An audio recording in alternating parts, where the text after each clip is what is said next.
السلام علیکم ورحمۃ اللہ تعالی وبرکاتہ۔ نحمده ونصلي ونسلم على رسوله الكريم اما بعد فاعوذ باللہ من الشیطان الرجیم بسم اللہ الرحمن الرحیم ان اللہ وملائکته یصلون علی النبی یا ایہا الذین آمنوا صلوا علیہ وسلموا تسلیما اللہم صل علی سیدنا ومولانا محمد معدن الجود والکرم وآلہ الکرام وابنہ الکریم وبارک وسلم صلاۃ وسلاما علیک یا رسول اللہ صلی اللہ تعالی علیہ وسلم۔ عزیزان ملت اسلامیہ، گزشتہ درس میں یہ بات عرض کی گئی تھی کہ قرآن مجید کی حفاظت کی ذمہ داری اللہ تبارک و تعالیٰ نے خود لی ہے، اور اللہ تبارک و تعالیٰ نے خود اس کے تعلق سے قرآن مجید کے اندر ارشاد فرمایا کہ انا نحن نزلنا الذکر و انا لہ لحافظون، کہ بے شک ہم نے ہی ذکر کو یعنی قرآن کو نازل کیا اور بے شک ضرور ہم ہی اس کی حفاظت کریں گے۔ تو اللہ تبارک و تعالیٰ حقیقت میں حفاظت کرنے والا ہے قرآن مجید کی، لیکن ذریعہ کون بنا حفاظت کا ذریعہ، یعنی ظاہری طور پر یہ کام کس سے لیا گیا؟ قرآن مجید کی حفاظت کا جو کام ہے وہ صحابہ کرام سے لیا گیا۔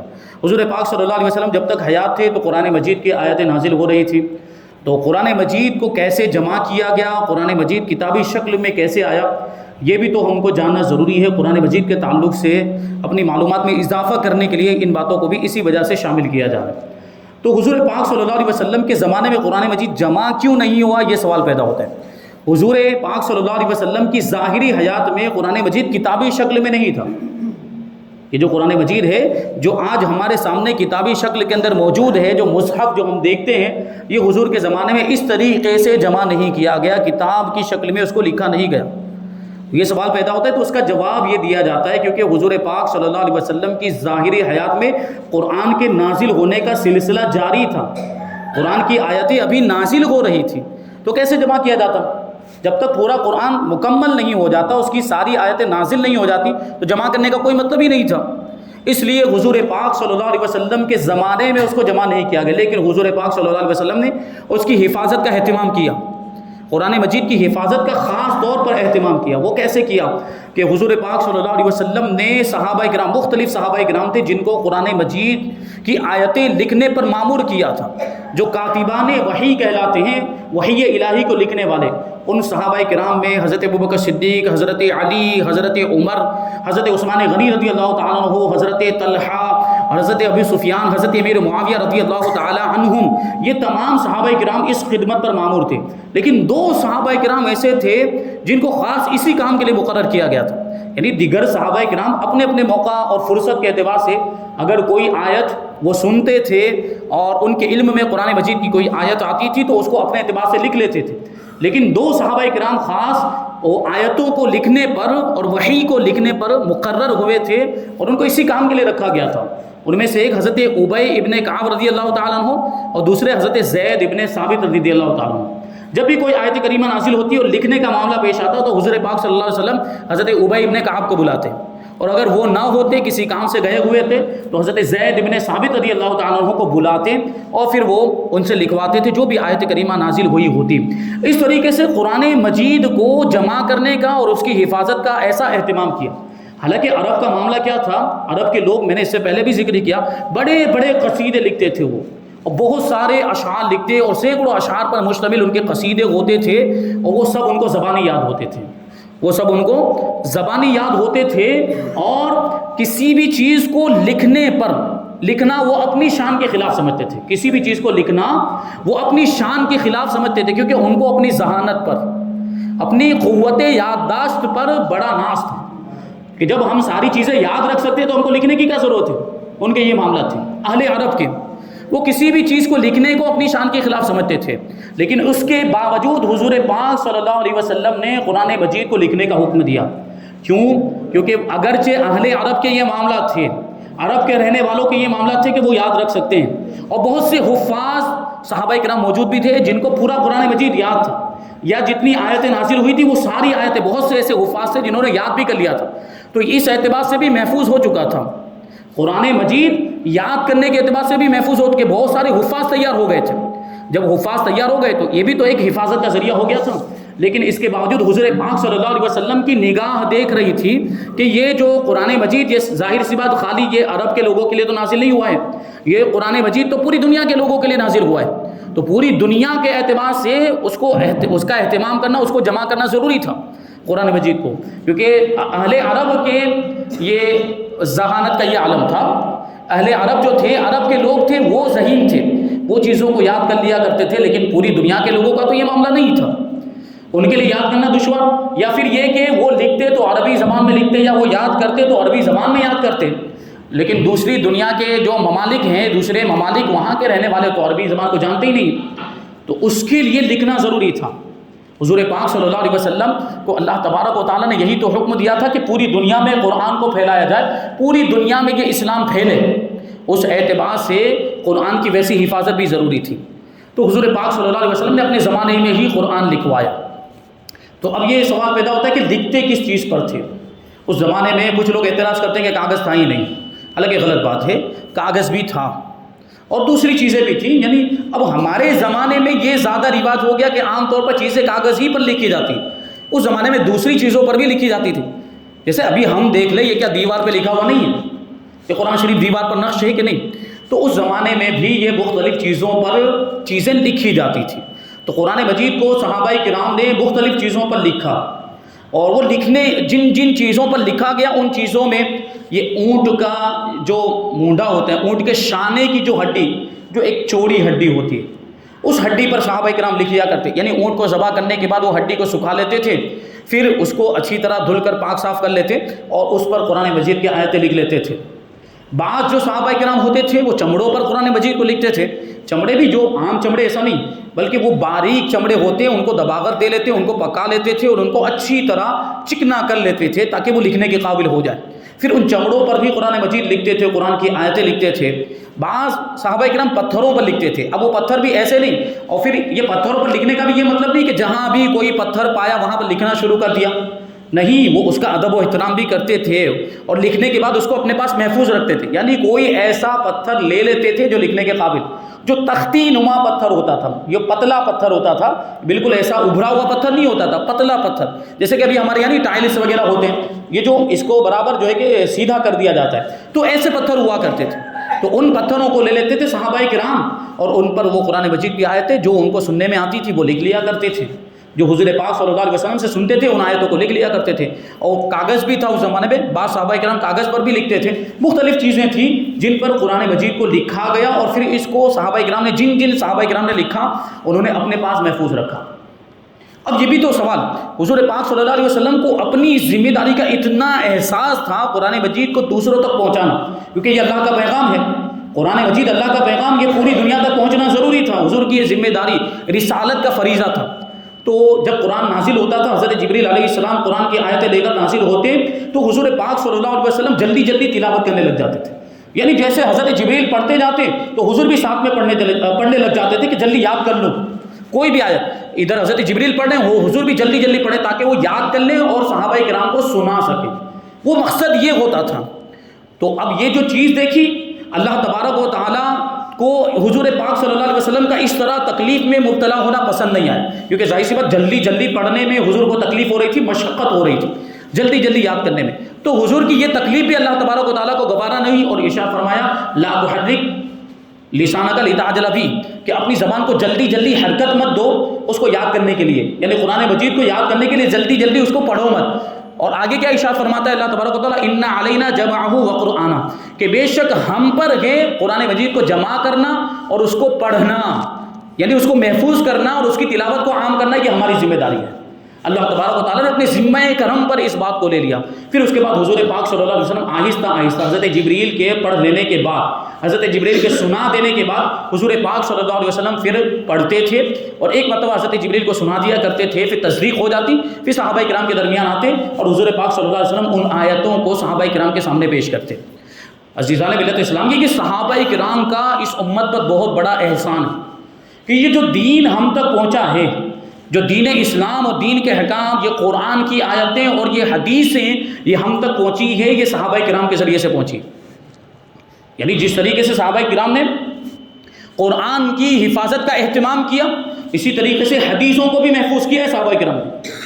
قرآن کی آیتیں جس طرح لکھا کرتے تھے تو وہ حدیثوں کو بھی لکھتے ہیں، حضور جو بھی ارشاد فرماتے تھے یا حضور جو بھی عمل کرتے تھے حضور کی اداؤں کو بھی لکھتے تھے، حضور کی سنتوں کو بھی لکھتے تھے، حضور کے انداز کو، کچھ ارشاد فرما رہے ہیں تو اس ارشاد فرماتے وقت حضور کی کیفیت کیا تھی اس کو بھی بیان کرتے صحابہ کرام۔ کیسا عظیم الشان کارنامہ ہے۔ اگر حضور پاک صلی اللہ علیہ وسلم نے مسکراتے ہوئے کوئی جو ہے کہ فرمان ارشاد فرمایا تو یہ بھی لکھتے کہ حضور نے مسکراتے ہوئے یہ جو ہے کہ ارشاد فرمایا، یہ کتنا بڑا احسان۔ اور پھر ساری کیفیت کہ حضور پاک صلی اللہ علیہ وسلم نے انگلیوں سے اس طرح اشارہ کیا، حضور پاک صلی اللہ علیہ وسلم کی کیفیت ارشاد کے وقت ایسی تھی، کھڑے ہو کر ارشاد فرمایا، بیٹھ کر ارشاد فرمایا، یہ ساری کیفیت کو صحابہ کرام نقل کرتے ہیں۔ تو حدیثوں کو بھی انہوں نے محفوظ کیا کیونکہ صحابہ کرام کو اس کی اہمیت کا اندازہ تھا، کیونکہ دین اسلام کی بنیاد کیا ہے؟ وہی قرآن و حدیث۔ دین اسلام کے دو بنیادی ماخذ میں نے پہلے بھی بیان کیا تھا، دو سر چشمے اور دو سورسز ہیں، اور وہ کون سے؟ ایک قرآن اور دوسرا حدیث۔ صحابہ کرام جانتے کہ دین اسلام کی بنیاد انہی دو چیزوں پر ہے، لہٰذا ان دونوں چیزوں کو محفوظ رکھنا ضروری ہے۔ اور پھر یہ بات بھی ان کے ذہن میں تھی کہ یہ جو دین ہے، دین اسلام، اب یہ قیامت تک کے لیے ہے۔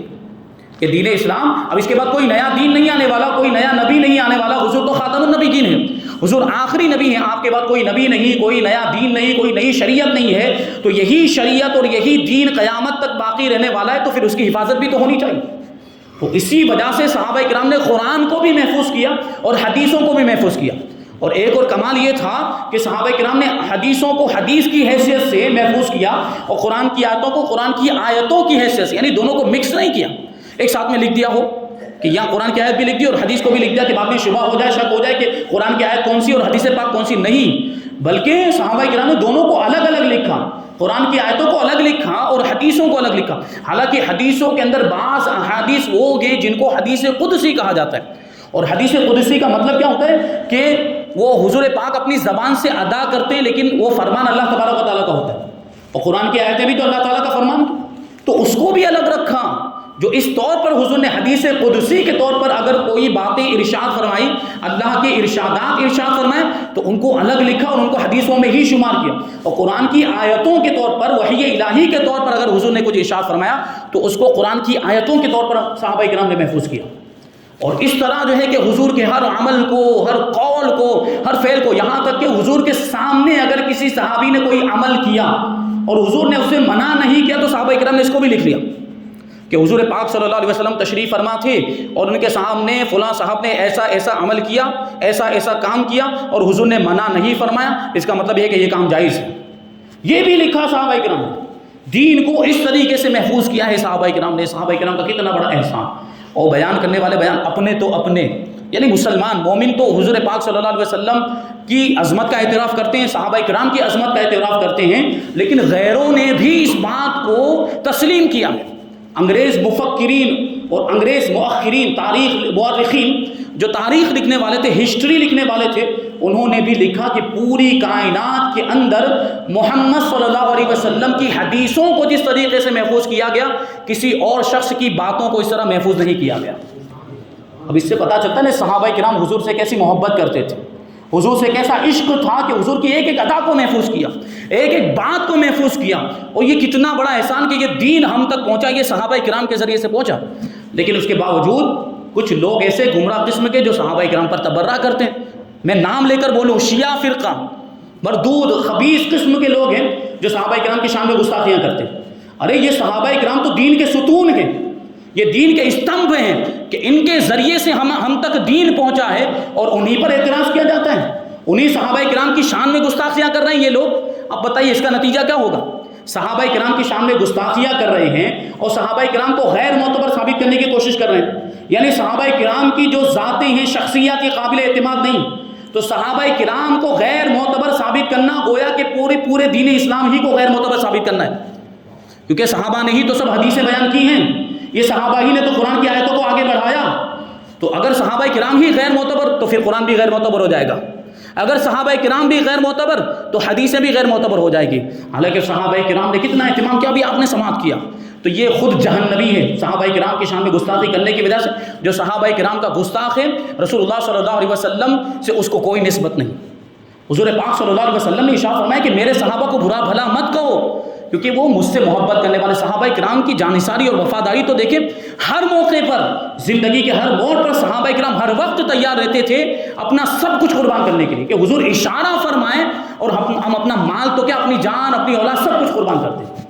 یہ ان کا جذبہ تھا، یہ صحابہ کرام، تو اس طرح انہوں نے دین کو محفوظ کیا۔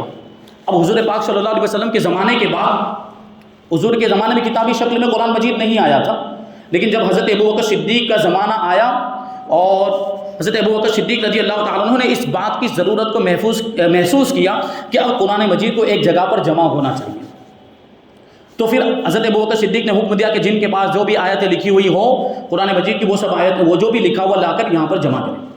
اب حضرت ابوبکر صدیق کے زمانے میں جمع تو ہو گیا تھا، ایک جگہ پر پہنچ گیا تھا، لیکن وہ ابھی بھی کتابی شکل میں نہیں آیا تھا، وہ ابھی بھی ایک جگہ پر موجود تھا لیکن کتابی شکل میں نہیں۔ فاروق اعظم نے بھی اس کا اہتمام کیا، فاروق اعظم نے بھی اپنے زمانے میں اپنے اعتبار سے کوششیں کی کہ اور کسی کے پاس کچھ آیتیں ہوں تو وہ لائی جائے، لیکن حضرت عثمان غنی رضی اللہ تعالیٰ عنہ کا جب دور آیا تو آپ نے خاص اہتمام کیا اور پھر قرآن مجید کو جمع بھی کیا اور مصحف کی شکل میں، کتابی شکل میں اس کے نسخے بھی تیار کیے۔ اسی وجہ سے حضرت عثمان غنی رضی اللہ تعالیٰ عنہ کو جامع القرآن کہا جاتا ہے۔ جامع القرآن کا مطلب قرآن کو جمع کرنے والا، یہ شرف، یہ فضیلت حضرت عثمان غنی رضی اللہ تعالیٰ عنہ کو ملی۔ آپ نے پورے قرآن مجید کو جو ہے کہ جمع کیا ایک جگہ پر، اس کے نسخے تیار کروائے، الگ الگ جو ہے کہ اس کو لکھوایا، اور پھر چونکہ حضرت عثمان غنی رضی اللہ تعالیٰ عنہ کے زمانے میں اسلام دور دور تک پھیل چکا تھا۔ فاروق اعظم کے دور میں جو فتوحات ہوئی ہیں، فاروق اعظم رضی اللہ تعالیٰ عنہ کی ذات سے اسلام کو بہت ہی فروغ اور ترقی ملی، تو حضرت عثمان غنی کے زمانے میں بھی اور زیادہ فتوحات ہوئی، دور دور تک اسلام پھیل گیا، مختلف علاقوں میں، مختلف ملکوں میں اسلام پھیل گیا، تو اب وہاں تک قرآن پہنچانا ضروری تھا۔ ہر جگہ پہ حفاظ کو نہیں بھیجا جا سکتا تھا، حفاظ اتنی زیادہ تعداد میں نہیں تھے حافظ قرآن، اس لیے اب لکھنا ضروری ہو گیا تھا، تو اس کو لکھ کر اس کے نسخے تیار کر کے مختلف ممالک میں اور مختلف علاقوں میں وہ نسخے بھیجے گئے تاکہ وہاں قرآن کی تعلیم ہو سکے اور لوگ قرآن کو جانیں، سیکھیں اور اس پر عمل کریں۔ اور قرآن کی اہمیت کو صحابہ کرام نے سمجھا تھا، تو حضرت عثمان غنی رضی اللہ تعالیٰ عنہ کے دور میں یہ جمع ہوا۔ اسی وجہ سے آج جو ہمارے سامنے جو قرآن مجید جو ہے، جو لکھا ہوا جو تحریر ہے، اس کو رسم عثمانی کہا جاتا ہے، یعنی حضرت عثمان غنی رضی اللہ تعالیٰ عنہ نے جس طرح لکھا قرآن مجید کو، قرآن کی آیتوں کو جس طرح لکھا، یا آپ کے دور میں، آپ کے زمانے میں جو کاتبان وحی تھے، جو لکھنے والے تھے، انہوں نے جس طرح لکھا، یہ اس کو رسم عثمانی کہا جاتا ہے، اور قرآن مجید کو اسی طرح لکھنا واجب ہے جس طرح حضرت عثمان غنی کے دور میں لکھا گیا، یعنی ہم بدل نہیں سکتے۔ جیسے الرحمن لکھا ہوا ہے، وہ کھڑے زبر کے ساتھ لکھا ہے، سورہ رحمان میں الرحمن کھڑے زبر کے ساتھ لکھا، اگر الف کے ساتھ لکھا جائے تب بھی پڑھنے میں تو الرحمن ہی آئے گا، اگر میم کے بعد اگر ہم الف لکھ دیتے تب بھی پڑھنے میں الرحمن ہی آئے گا، غور کریں، ٹھیک ہے، لیکن اس کے باوجود واجب اور ضروری ہے کہ ہم اس کو کھڑے زبر کے ساتھ ہی لکھیں، ہم الف کے ساتھ نہیں لکھ سکتے۔ تو جس طرح قرآن مجید لکھا ہوا ہے اسی طرح لکھنا واجب، یہی تو اسی وجہ سے تو علماء کرام فرماتے ہیں کہ کسی دوسری زبان میں قرآن شریف پڑھنا جائز نہیں ہے۔ کیا مطلب؟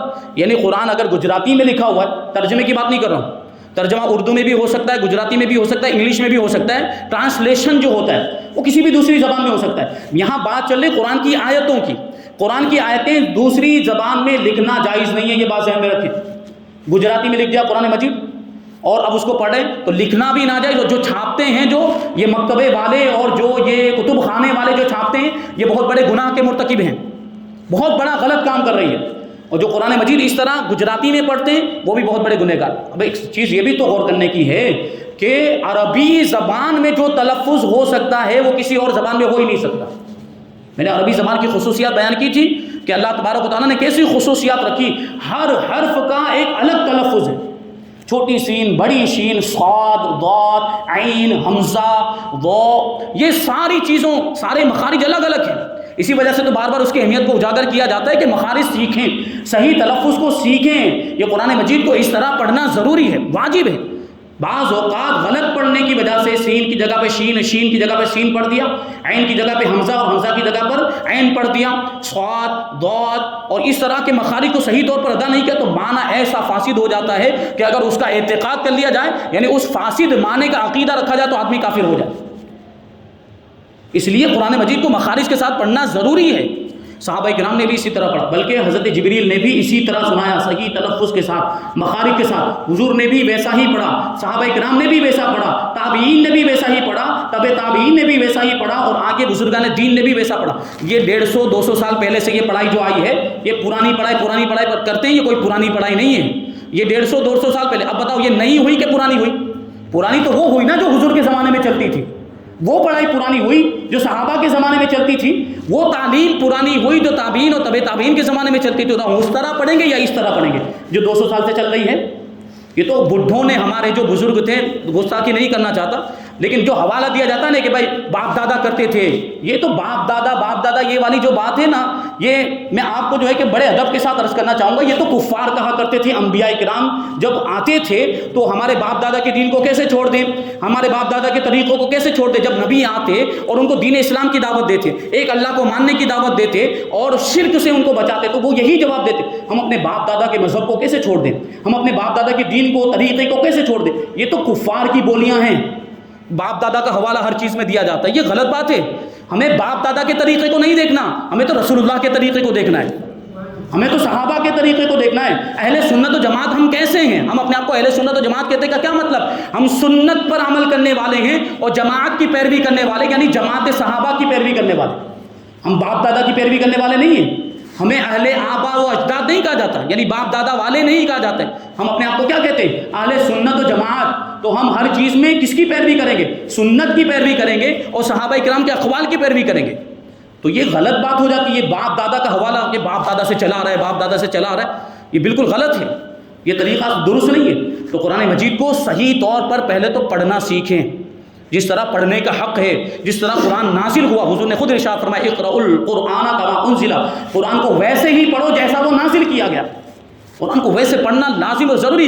قرآن مجید کے اندر خود سورہ مزمل کے اندر اللہ تبارک و تعالیٰ نے ارشاد فرمایا ورتل القرآن ترتیلا، قرآن کو ترتیل کے ساتھ پڑھو۔ مولا کائنات نے ترتیل کی وضاحت کر دی۔ مولا کائنات ارشاد فرماتے ترتیل کا مطلب تجوید الحروف و معرفت الوقوف، تجوید الحروف و معرفت الوقوف، یعنی حروف کو صحیح تلفظ کے ساتھ ادا کرنا، صحیح مخارج کے ساتھ ادا کرنا، اور وقف کے طریقوں کو جاننا، یعنی کہاں ٹھہرنا ہے، کہاں نہیں ٹھہرنا، کہاں سانس ٹوٹنی چاہیے، کہاں سانس نہیں ٹوٹنی چاہیے، یہ ساری چیزوں کو جاننا، اسی کا نام تو ترتیل ہے۔ قرآن نے خود حکم دیا۔ اب بات آ جاتی ہے کہ یہ عالم تو نئی بات لاتے ہیں، تو یہی عالم نئی بات نہیں لا رہے، عالم تو 1450 سال پہلے کی بات بتاتے ہیں۔ آپ باپ دادوں کے طریقے پر چلیں گے تو وہ نئی بات ہے، علماء تو پرانی بات بتاتے ہیں۔ تو اس پر توجہ، ہم قرآن سیکھنے کے لیے بیٹھے ہیں، قرآن کو سمجھنے کے لیے بیٹھے ہیں، قرآن کی تفسیر یہاں پر بیان کی جا رہی ہے، تو سب سے پہلے اس کو صحیح پڑھنے کی کوشش کریں، کیونکہ یہ پہلی سیڑھی ہے۔ جب صحیح پڑھنا ہی نہیں آیا تو سمجھیں گے کیا، اور سمجھیں گے نہیں تو پھر عمل کیا کریں گے؟ تو قرآن کو سمجھنا، اس پر عمل کرنا ہے، تو پہلے اس کے تلفظ کو، اس کے مخارج کو۔ یہاں ہمارا مدرسہ چلتا ہے 1 سال سے زیادہ ہو گیا، جو فرض علوم کورس کا مدرسہ چلتا ہے، یہاں اپنے محلے کے اندر آپ کی ناک کے نیچے مدرسہ چل رہا ہے، لیکن کتنے ایسے لوگ ہیں جن کو پتہ ہی نہیں، شرکت کرنا تو دور کی بات ہے، ان کو پتہ ہی نہیں ہے کہ یہاں مدرسہ، حالانکہ اعلانات ہوئے ہیں، سب کچھ پرچے ورچے چھپے ہیں، سب ہے، لیکن پھر بھی لوگ توجہ نہیں۔ باہر سے لوگ آ رہے ہیں، سگرام پورے سے آ رہے ہیں، سید واڑے سے آ رہے ہیں، کہاں سے لوگ آ رہے ہیں، لیکن یہاں مومنا واڑ کے ہی لوگ نہیں، مشکل سے 5-6 لوگ مومنا واڑ کے ہیں۔ تو بولیے یہاں علماء سکھانا چاہ رہے ہیں، علماء جو ہے کہ آپ کو تعلیم دینا چاہ رہے ہو، آپ خود سیکھنے کے لیے تیار نہیں ہیں۔ ہم تو مائل بکرم ہے، کوئی سائل ہی نہیں، راہ دکھلائے کسے کوئی راہ روے منزل کی نہیں، یعنی ہم تو سکھانا چاہ رہے ہیں، کوئی سیکھنا ہی نہیں چاہ رہا، ہم راستہ بتانا چاہ رہے ہیں، کوئی راستہ دکھنا ہی نہیں چاہتا، تو ہم کیا کریں گے پھر؟ یہ علماء کی ذمہ داری، تو علماء تو اپنی ذمہ داری نبھا رہے ہیں، لیکن آپ بھی تو اپنی جو اہمیت کو سمجھیں اور اپنی ذمہ داری کو، اپنے فرائض کو سمجھیں کہ ہمیں کیا کرنا ہے۔ تو قرآن مجید کو صحیح طور پر پڑھنا سیکھیں۔ یہ کوئی ڈانٹنے ڈپٹنے کی بات نہیں ہوتی ہے، کوئی برا لگانے کی بات نہیں ہوتی ہے، یہ کہنا ضروری ہوتا ہے، اس طرح کی کچھ باتیں بتانی ضروری ہوتی ہے۔ بعض اوقات برا لگ جاتا ہے، ایسا کیوں بولے، یہ برا لگانے کی بات نہیں، حق بات جو ہے کہ کڑوی لگتی ہے، لیکن اس کو برداشت کرنے کا ہمارے اندر حوصلہ بھی ہونا چاہیے، طاقت بھی ہونی چاہیے۔ تو یہ قرآن مجید کو سیکھیں، آپ صحیح طور پر پڑھنا سیکھیں، اور پھر یہ تفسیر کے پروگرام میں شرکت کریں، اور اس پروگرام وہ جو پروگرام رات کا جو مدرسہ چلتا ہے اس میں قرآن شریف صحیح طور پر پڑھنا بھی سکھایا جاتا ہے، اور فرض علوم کورس، جن علوم کا جاننا، جن مسائل کا جاننا ضروری ہے زندگی گزارنے کے لیے، وہ مسائل بتائے جاتے ہیں۔ الحمدللہ ابھی جو ہے وقف کا بیان جاری ہے۔ وقف یعنی یہ جو مسجد ہے، مدرسہ ہے، قبرستان ہے، یہ جو وقف کی پراپرٹیاں ہوتی ہیں، ان کے تعلق سے مسائل بیان کیے جا رہے ہیں۔ آج کیا ہوتا ہے، برا لگائیے گا، جو متولیان ہیں، متولی بن گئے، ٹرسٹی بن گئے، لیکن وقف کے مسائل ہی نہیں معلوم ہیں۔ یہ یہاں کی بات نہیں کر رہا، ساری مساجد کا یہی حال ہے، اور سارے جو بھی مدارس اور وقف سے تعلق رکھنے والے لوگ ہیں ان سب کا یہی حال ہے، وقف کے مسائل ہی معلوم نہیں ہیں اور بن گئے ہیں ٹرسٹی اور متولی بن گئے ہیں۔ اب اس کی وجہ سے کیا ہوتا ہے، مسائل معلوم نہ ہونے کی وجہ سے گڑبڑ ہوتی ہے کہ نہیں ہوتا؟ قبروں کے اوپر صحن بنا دیا جاتا ہے، پھر لوگ وہاں پر نمازیں پڑھتے ہیں، ان کی نمازیں مکروہ تحریمی ہوتی ہیں۔ یہ میرا فتویٰ ہے، یہ میرا فتویٰ نہیں بلکہ علماء اہل سنت کا فتویٰ، اعلیٰ حضرت رضی اللہ تعالیٰ عنہ نے اس پر پورا رسالہ لکھا ہے۔ میری تو کوئی اوقات نہیں، ہم تو صرف باتوں کو نقل کرتے ہیں، علماء کے اقوال کو نقل کرتے ہیں جو علماء ہماری کتابوں میں لکھ کر گئے۔ قبروں پر نماز پڑھنا مکروہ تحریمی، اور مومن کی قبر ایک مرتبہ اگر بن گئی تو قیامت تک کے لیے وہ قبر رہتی ہے۔ یہ بات جو کہی جاتی ہے نا 40 سال ہو گئے 100 سال ہو گئے تو قبر ختم، نہیں، مومن کی قبر کا احترام ہے، کافر کی قبر کا احترام نہیں ہے۔ کافر کی قبر کو اٹھا کر پھینک دیں، اس کے بارے میں آپ کو کچھ نہیں کہا جائے گا، لیکن مومن کی قبر کا احترام کیا جائے گا۔ مومن کی قبر پر نماز نہیں پڑھ سکتے۔ حضور پاک صلی اللہ علیہ وسلم نے ارشاد فرمایا اس پر چلنا حرام ہے، اس پر بیٹھنا حرام ہے، اس پر استنجا کرنا، گندگی پھیلانا حرام، یہاں تک کہ قبر پر ٹیک لگانا بھی منع فرمایا گیا۔ تو قبر پر نماز پڑھنا کیسے جائز ہو سکتا ہے؟ قبر کے سامنے رخ کر کے آپ نماز نہیں پڑھ سکتے تو قبر کے اوپر کیسے نماز پڑھ سکتے ہیں؟ بات سمجھنے کی ہے کہ نہیں؟ آپ کے ذہن میں بات آ رہی کس چیز کے تعلق سے میں بات کر رہا ہوں؟ مکروہ تحریمی ہوتی جو لوگ وہاں پر اس حصے پر نماز پڑھتے ہیں، اور یہ صرف ایک مسجد کی بات نہیں ہے، بہت ساری مساجد کے اندر یہ ہوتا ہے۔ تو متولی بن گئے، ٹرسٹی بن گئے، اور وقف کے مسائل ہی نہیں معلوم، کیا کرنا چاہیے کیا نہیں کرنا چاہیے، جبکہ وقف کے مسائل جو ہے بہت زیادہ باریک ہوتے ہیں اور سیکھے بغیر حاصل، بڑے بڑے علماء ان سے چوک ہو جاتی ہے وقف کے مسائل کے اندر۔ تو یہ جو عوام میں سے جو متولی بنے ہوئے، ٹرسٹی بنے ہوئے ہیں، ان کا پھر کیا حال ہوگا؟ ان کو تو معلوم ہی نہیں ہوتا ہے، تو اس کی وجہ سے ان سے بہت، اسی وجہ سے تو علماء فرماتے ہیں کہ اگر وقف کی پراپرٹی میں ایک ٹنکا بھی اٹھا کر ادھر سے ادھر رکھنا ہو نا تو مسئلہ پوچھنا چاہیے، جبکہ اپنی مرضی سے جو من میں آئے وہ کر ڈالتے ہیں۔ یہ دیکھیے الفاظ جو ہے کہ کڑوے ہو سکتے ہیں، یہ ہماری جاگیر نہیں، ہمارے باپ کی جاگیر نہیں، یہ اللہ تعالیٰ کی ملکیت۔ وقف جو ہے یہ اللہ تعالیٰ کی ملکیت۔ مسجد کا مالک کون؟ اللہ تبارک و تعالیٰ، کوئی بھی انسان اس کا مالک نہیں۔ وقف کی پراپرٹی کا کوئی بھی مالک نہیں ہوتا، ہم اس میں مالک کی طرح تصرف نہیں کر سکتے کہ جو چاہے ہٹا دیا، جو چاہے توڑ دیا، جو چاہے وہ بنا ڈالا، نہیں، جب تک شریعت کا مسئلہ معلوم نہیں کیا وہاں تک ہم کچھ بھی نہیں کر سکتے۔ قبروں پہ راستے بنے ہوئے، قبروں پر آپ وہ راستہ بنا لیا اس پہ چل رہے ہیں، سب حرام کے مرتکب ہے، جو بھی اس راستے پر چل رہے ہیں جہاں پہ قبریں تھی۔ ایک زمانے میں بزرگ ہمارے حوالہ دیں گے کہ وہاں جو ہے وہ راستہ جو بنا ہوا ہے وہاں قبریں تھی، اب اس پر چل رہے، کون گنہگار؟ بنانے والا گنہگار۔ یہ ایک مسجد کا حال نہیں، ساری مساجد کا یہ حال۔ تو وقف کے مسائل بیان کیے جا رہے ہیں، آپ حضرات سے گزارش ہے کہ متولیان خاص طور پر اور ساری مساجد کے جو بھی سن رہے ہیں، جن تک یہ بات پہنچے گی، یوٹیوب پر بھی ڈالا جاتا ہے، جن تک یہ بات پہنچے گی، اور ہم نے اس کا پرچہ بھی باقاعدہ شائع کیا، اس کی اہمیت کو ہم نے اس کی اہمیت کو جانتے ہوئے وہ پرچہ باقاعدہ ہم نے شائع کیا کہ وقف کے مسائل بیان کیے جا رہے ہیں۔ تو مسجد کے جو ٹرسٹی ہیں، مدرسوں کے جو ٹرسٹی ہیں اور جو امام ہیں، حفاظ، وہ خاص طور پر اس میں شرکت کریں، لیکن کوئی آیا ہی نہیں۔ یہ ہماری غفلت کا معاملہ ہے۔ اللہ تبارک و تعالیٰ سب کو توفیق عطا فرمائے۔